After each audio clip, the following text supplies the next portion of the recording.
And now to the latest in South America over rising tensions between Venezuela and the United States. Venezuelan President Nicolas Maduro has blasted what he calls U.S. gunboat diplomacy, accusing Washington of violating the treaty for the prohibition of nuclear weapons in Latin America and the Caribbean.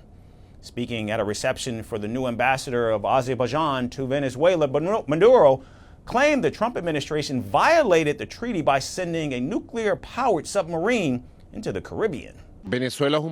Our diplomacy is not gunboat diplomacy of threats, because the world cannot be the world of 100 years ago again. The gunboat diplomacy. I have so many cannons, so many ships, and I put them in front of you and you surrender or do what I feel like making you do. No, that's over, it's over. Our diplomacy is the diplomacy of dignity, the Bolivarian diplomacy of peace. Our diplomacy comes from Bolivar, from Chavez. It is a high-level, refined, admired diplomacy. Maduro further noted that Caracas has received solidarity and support from around the world, noting that no Latin American country had ever been threatened with a nuclear submarine before.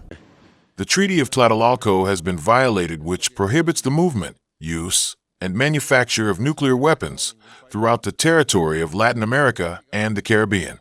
Venezuela is receiving striking global solidarity because no country in Latin America and the Caribbean had ever been threatened with the nuclear submarine.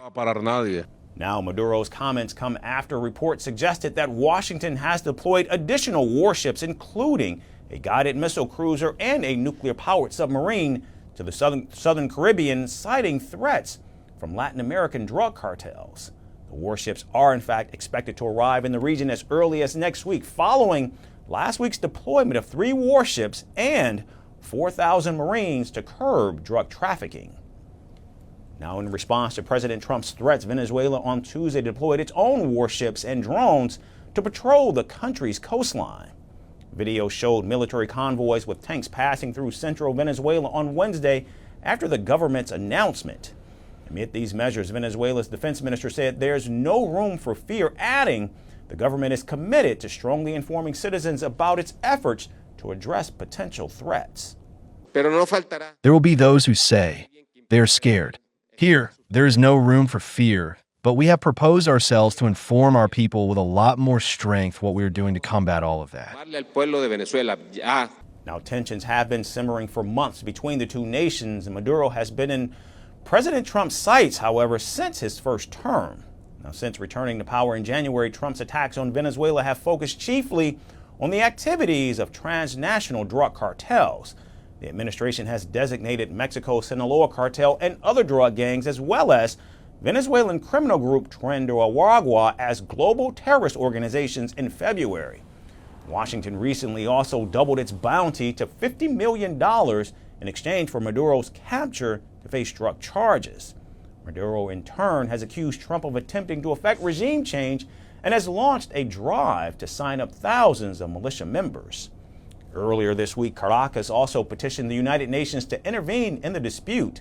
Despite the threat and military buildup, experts have reportedly downplayed the possibility of a U.S. invasion of U.S. strikes on Venezuela.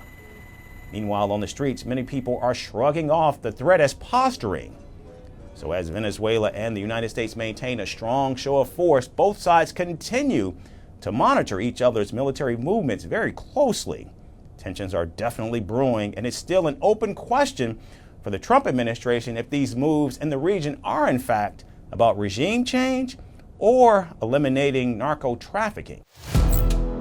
Firstpost now available in 9 languages on YouTube. English, at $36 trillion. French, Le FMI, comme German, Geschäftsführenden Direktor, Hindi, $30 trillion kakarjo. Indonesian, Pemerintah tanpa pemeriksaan. Italian, Sekali radikali. Japanese, $1 Portuguese, por causa do próprio balanço patrimonial. Spanish. Beautiful bill. Go to Settings, click on Audio Track and select the language of your choice. Be the first to know what's happening around you in your first language. Firstpost.